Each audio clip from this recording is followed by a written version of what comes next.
ভারতের the Indian এক্সপ্রেসে প্রকাশিত জুলাই গণহত্যার পলাতক আসামি ও সাবেক স্বরাষ্ট্রমন্ত্রী আসাদুজ্জামান খান কামালের সাক্ষাৎকারকে মিথ্যাচার হিসেবে অভিহিত করেছেন প্রধান উপদেষ্টার প্রেস উইং। প্রেস উইং এর verified page CA press wings ফ্যাক্টে পোস্ট করা এক বিবৃতিতে বলা হয়, ভারতে আত্মগোপনে থাকা স্বৈরাচারী শেখ হাসিনার ঘনিষ্ঠ সহযোগী সাবেক স্বরাষ্ট্রমন্ত্রী আসাদুজ্জামান খান কামাল জুলাই আগস্ট হত্যাকাণ্ডের অন্যতম হোতা। ইন্ডিয়ান এক্সপ্রেস তথ্য যাচাই না করে তার মিথ্যাচার প্রচার করেছে।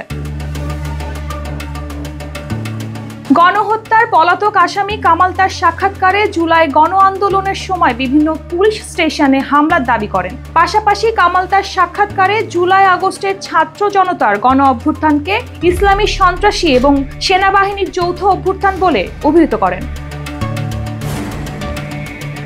কামালের এই বক্তব্যের প্রতিবাদে প্রেস উইংস জানায়, এটি আরও প্রমাণ করে যে শিশুসহ 1000-এরও বেশি মানুষকে হত্যা ও প্রায় 20,000 মানুষকে আহত করার জন্য পতিত স্বৈরাচার হাসিনা, তার সহযোগীদের এবং তার দলের এখনো কোনো অনুশোচনা নেই। বিবৃতিতে বলা হয়, সাক্ষাৎকারে কামাল বাংলাদেশের আদালতে ভারতের হস্তক্ষেপ চেয়েছেন, যা বাংলাদেশের সার্বভৌমত্বের বিরুদ্ধে স্পষ্ট হুমকি এবং হাসিনা ও তার অনুসারীরা বাংলাদেশের বিরুদ্ধে ভারত থেকে ষড়যন্ত্র করছে তারই প্রমাণ। কামাল সাক্ষাৎকারে আরও দাবি করেন, বাংলাদেশের গণমাধ্যম সম্পূর্ণরূপে অন্তর্বর্তী সরকারের নিয়ন্ত্রণে।